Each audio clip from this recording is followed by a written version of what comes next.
nít này có mấy mò mạ là bọc mà anh lần chặt Việt Nam lấy trống bằng lần chặt Mỹ mò ta có bọc cắt lại tiếp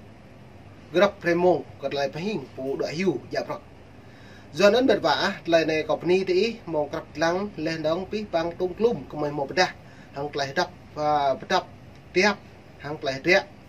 giờ nó hà này cái buồn sang ta tụ rung răng tụ cái giặt lên đóng cất ra nhẹ sạt bật ta hụi đằng bật hậu nó hà này mình nhựa giò là dân điệp bình pol dạ đó mang anh lần trà Việt Nam đủ mà vất lại chơi về ta vất bình anh Đà Nẵng Sài Gòn là thằng lũ này còn được mò tùy thuộc từ lằng giờ nó này là krim hay mông nhiều body tập ốt lại như là sát cả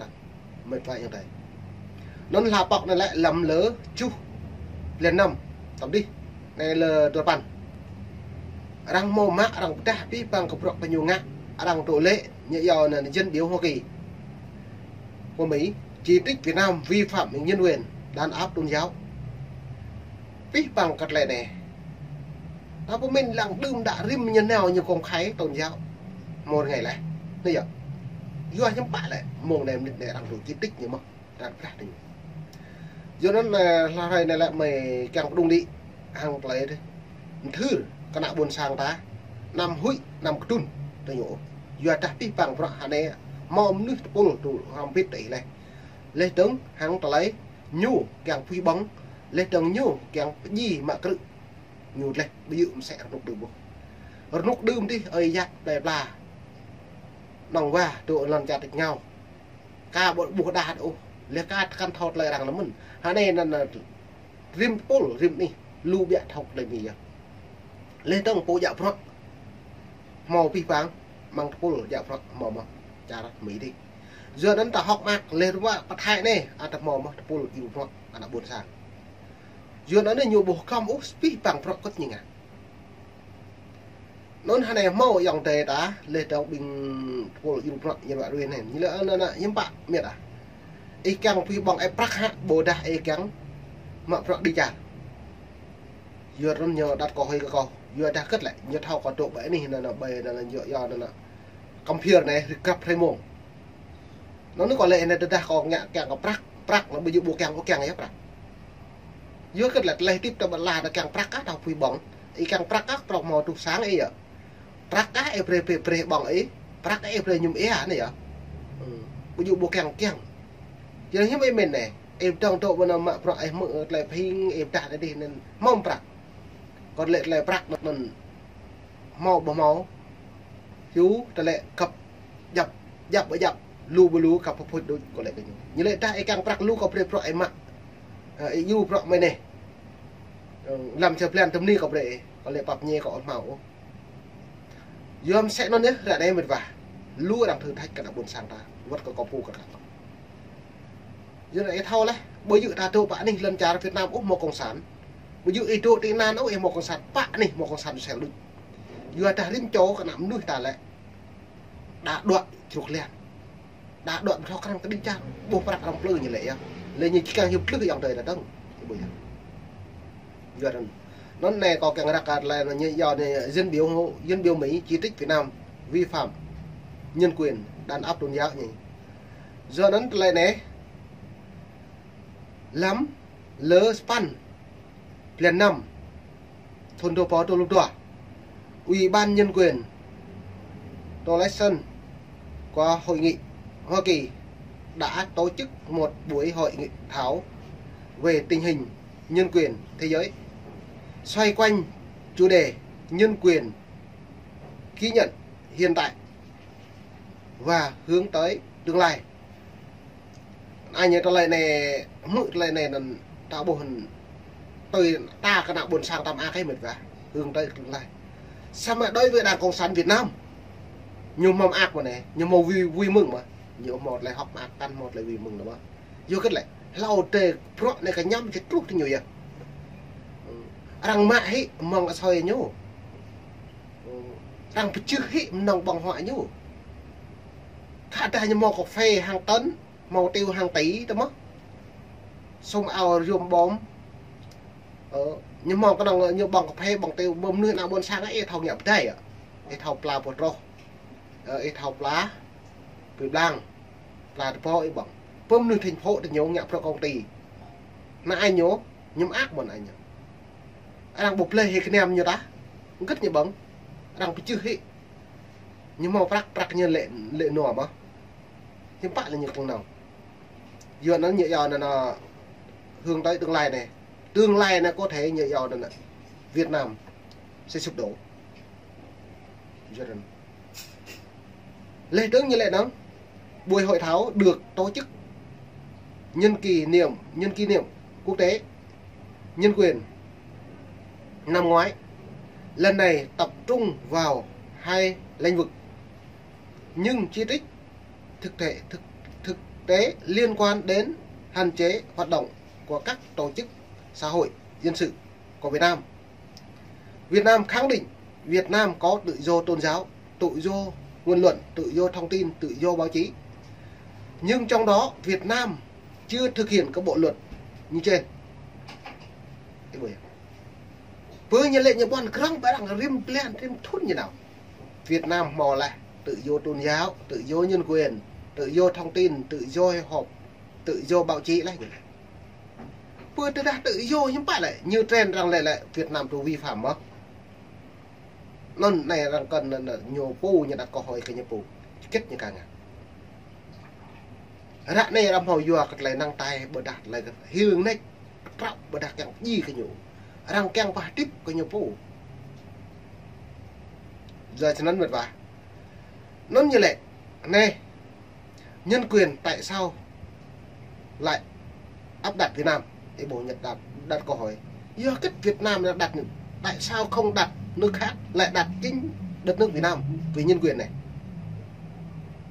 Việt Nam cất lợi dọa cái nhờ cất tự do bom cái nhân quyền này nó nè nạ buồn sang tập ra thầu mạng mừng năm 9697 nó là mời tập về bộ lạ thầu bây giờ nhân quyền lấy như tùm doan hay bật tùm chảy mở 9697 đi mở năm 575 Việt Nam đây nhầm bác quốc tế di tích mà nhiều Việt Nam vi phạm nhân quyền mẫu Việt Nam bộ mẫu vi phạm nhân quyền rồi mong thôn kết Việt Nam vi phạm nhân quyền đã thâu mà Việt Nam vi phạm nhân quyền mạng mong thôn tổ bò xả chính thức lại chơi nhá bực tưng nhiều sốt lại phiền nạ buồn sang ta cầu càng ngày đôi ly khai tư trị ta bữa càng trộn thì nhủ lần là đã bị này nó nhân quyền rằng nhắc cái nhân quyền cả ta pôi bây giờ nhân quyền cả con nợ doan pro 2004 đấy doan rồi có cái nhân quyền khỏi thông khỏi ta 406 Đảng Việt Tân như cầu nó là chi tiết của Việt Nam vi phạm nhân quyền bây giờ nhân quyền